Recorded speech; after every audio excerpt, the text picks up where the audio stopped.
It's finally time!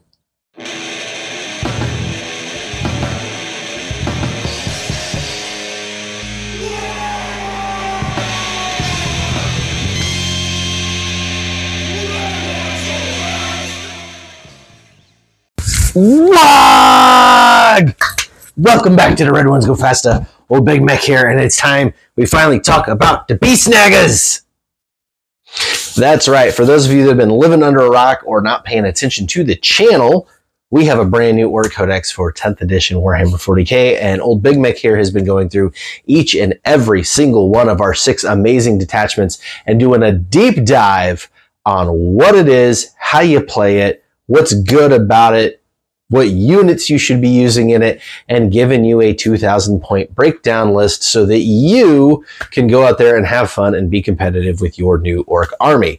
We have done 4 of these videos so far, so if this isn't the one you're looking for, click on the channel and go look at them and watch the one that you want to see. We've already covered Dread Mob, our Speed Freaks army, the Green Tide, and Bully Boys, and this video we are doing the Big Hunt because Old Big Mek just built a Snagga army.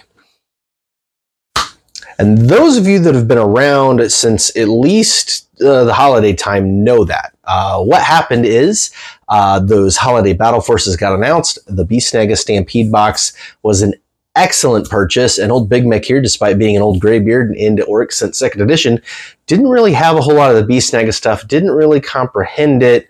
Thought basically that they were all feral orcs, and that was not my jam. I'm obviously a Big Mek. I like big mechanical things. Give me my Stompas and my Morkanauts and my Def Dreads and all of my speed buggies. Definitely all of the speed buggies. But I'm not so hip into the squigs and things like that yet.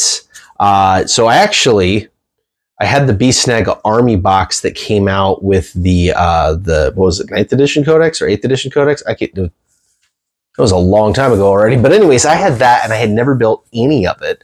But I had seen the models at my buddy Warboss Ken's. We did a battle report at the end of October last year, and Ken has an amazing Orc army.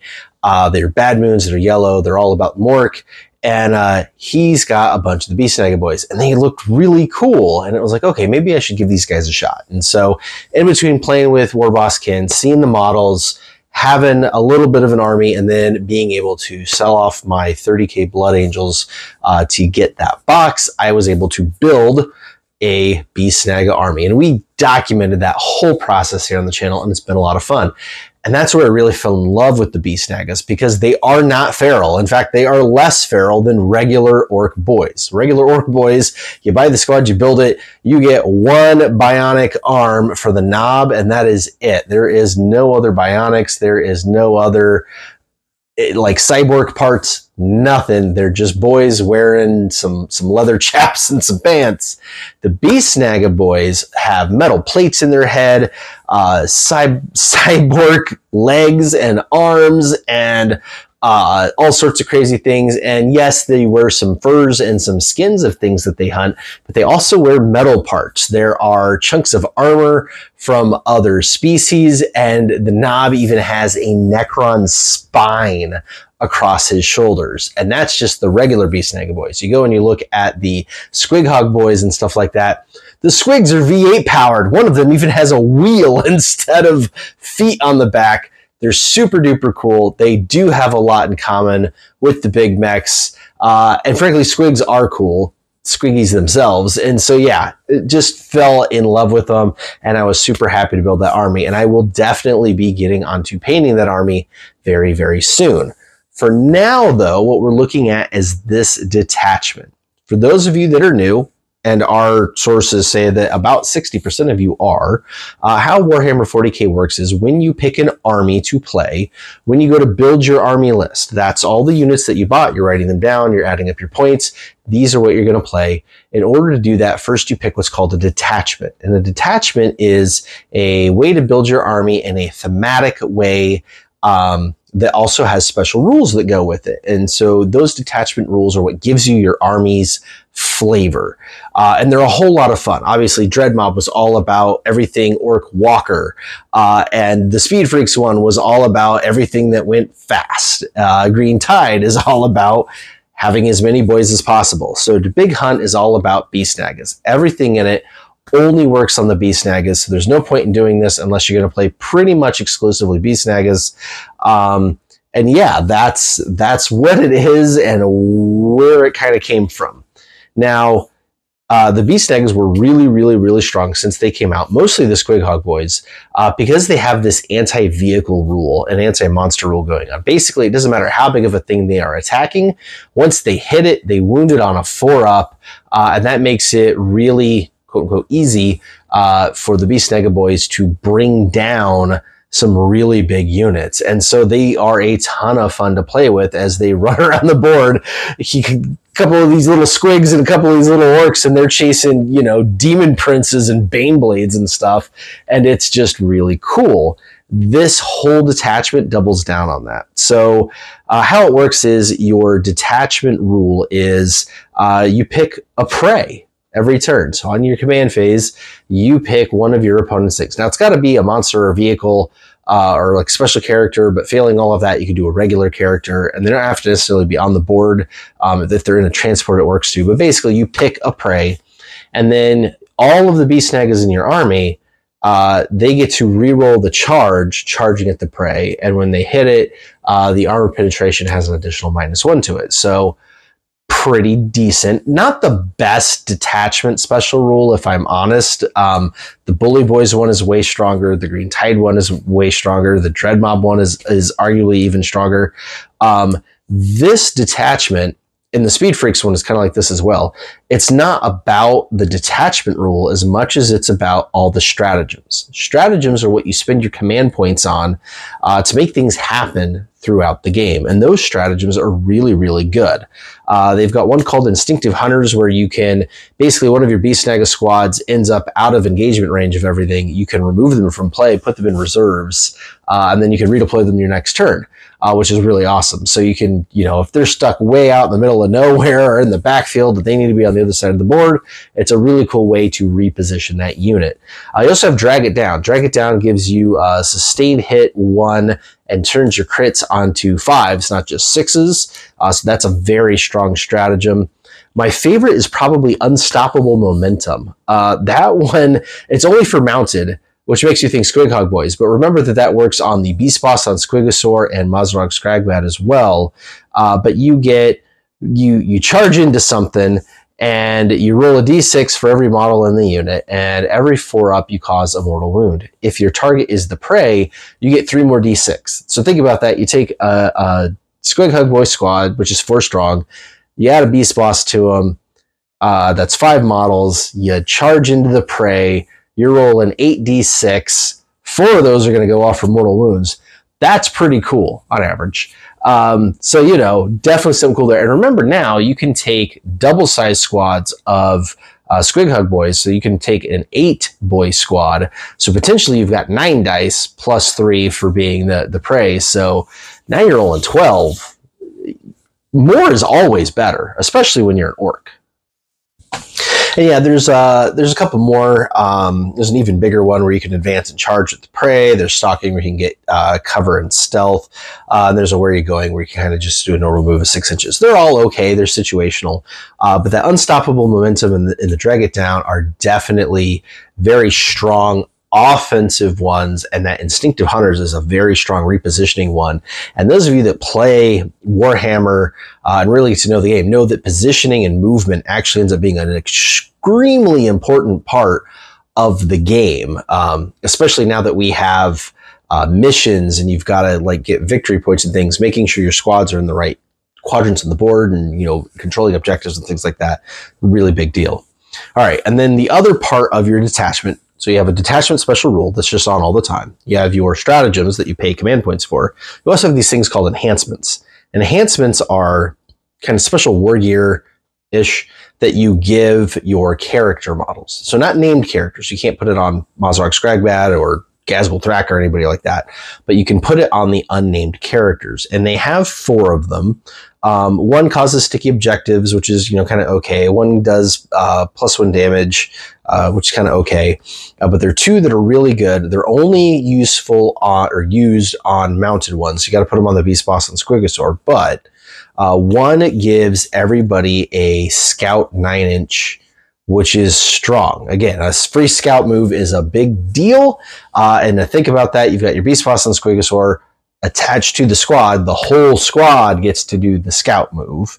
And then the other one has when they are attacked. So it's a defensive one. When they're being attacked, if the strength of the attack is higher than their toughness, it causes a -1 to wound, which is really good. So it means that they're never going to get wounded better than a 4-up, unless there's other stratagems at play. So that is really cool too, to kind of keep them sticking around, because you're not going to get a whole lot of invulnerable saves. All the Beast Snaggas have Feel No Pains, but you're not really going to get any invulnerable saves with this army. And so if you've got things that are going through your armor, they can get a little soft. So definitely having 1 defensive enhancement, not a bad deal. All right, so pretty, I don't want to call it basic, but straightforward. It is a pretty straightforward detachment. You're going to want to take Beast Snaggas. You're going to want to target the biggest, scariest thing in your opponent's army and drag it down and just kind of ping pong around the board, taking down the big thing every turn and trying to win on victory points and holding objectives. So here is my, I don't want to say ideal, but my pretty darn good 2,000 point list if this was what you were going to do. The list is very straightforward. I have 2 completely identical units. So basically you start with Beast Snagga boys. So you want a full 20 boy squad. So you're going to have the 1 knob plus the 19 boys. I would take the Thud guns, but Wargear is free. So it's up to you on whether you want the Thump guns or not. They're surprisingly useful when they hit. Plus, again, that's the first guy you throw away once you get into close combat. So anyways, 20 blob, 20 boy blob of Beast Snagga boys. You add a Beast Boss on foot to them as the leader, and you put them in a Hunter rig. And you do that twice. So now you've got 2 Hunter rigs, and you guys remember from my building, the Hunter rig is huge. Big model, lots of damage, really cool. So you're going to have 2 of those out there on the field, completely packed to the gills with Beast Snagga boys. And then you're going to have 3 identical squads, but led by 3 different leaders. So what it is 3 Squig Hog Boy squads. I only did 4-man ones. The 8-man one gets rough. Remember that for squad, the positions to each other, right? It's that, what is its name? Unit coherency, that's it. To remain in unit coherency, anything that has more than 5 models has to be within the 1 inch of 2 other models. You can't do a conga line. And the bases on Squig Hog Boys are huge, and the knob is even bigger. So you think about having 2 of those knobs and 6 of those boys, and they've all got to stay within unit coherency of 2 of each other and not just 1. You're gonna have a hard time getting through some terrain and things like that. It's gonna get a little frisky. Whereas if you just take the 1 squad, they can go in a conga line where they only have to be within unit coherency of 1 of each other. So I am sticking it to 4-man squads of the Squig Hog Boys. You can do 3 of those. 2 are led by regular beast bosses. Each one having one of the enhancements. So 1 with the scouting enhancement and 1 with the defensive enhancement. And then the 3rd squad you're going to have led by Mazrog Scragbad, who is the special character on Beast Boss, or on Squigosaur, because he's really, really awesome. So that gives you 3 really fast, really hard-hitting units, and your opponent is not going to know which one they're going to need to take out. And the answer is all of them. And finally, with my last teeny tiny little bit of points, I would take a 20 blob unit of Grots. So really you get 20 Grots and 2 Grot Slavers. And they're going to be led by Zodgrod Wart Snagga. So he turns them into Super Grots. You're going to farm some CP with them. And they're just going to kind of be a nuisance on a particular objective. That's it. That's the whole army. There's not a lot to it.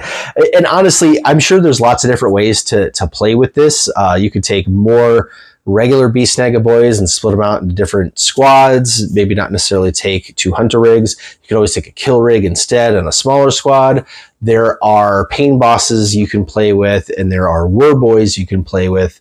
But the long and the short of it is, other than Grots, you don't want to take anything in this army that is not Beast Snagga, because of the strats that are so good, and you can only use them on Beast Snagga units. And remember that the Hunter Rig and the Kill Rig are Beast Snagga units, okay? So they are eligible for some of these things. You take a Battle Wagon, you can't do that. So definitely keep that in mind. You're going to want to go complete Beast Snagga besides the Grots. And yeah, that's it. That's the detachment. Now, just because it's straightforward doesn't mean that it's simple, doesn't mean that it's bad. It's just straightforward, and that's okay. And I think for a lot of players, especially if you're starting to get into competitive play and you're like going to your first tournaments or something like that, having something that's straightforward where it's easy to remember what the special rules are, and you have less units with, you know, rules that are the same unit to unit, there's less things to remember, it's less mentally taxing on yourself, you tend to play better and be more competitive than somebody that has a really complicated army and a ton of different profiles and a ton of different things to remember, because inevitably they are going to forget things. They're going to forget enhancements. They're going to forget stratagems. They're going to forget, oh, so-and-so's special rule or how it interacts with this other thing. So being able to stay straightforward and keep everything kind of on an even keel like that and have a small number of things you need to remember will make you more competitive. So this detachment is sneakily, cunningly good. All right, that's going to do it for this video. We have one left to do on the last detachment. That's the Warhorde one, which is, frankly, our index one kind of renegotiated. So that's why I was saving that one for last, because a lot of our index videos kind of still cover that one for now. It was very much wanting to get through all of the new ones first, but that will be our last one, and then we'll be off of detachments, and we will be back on building and painting and upgrading and doing all sorts of fun hobby stuff. But we definitely want to get these out because these are important videos to make and important information that is going to be useful all the way until the next Codex is made for orcs. So there's a potential chance that you are watching this much longer after the Orc Codex came out, and that is okay, because this Codex rocks, and I think it is going to be played very heavily all the way through 10th edition. All right, if you don't want to miss any of those videos, definitely subscribe down below. If you really like what you saw, check us out on Patreon. We also have a Discord server that is completely free. There is links to everything down below. And until next time, Wagon!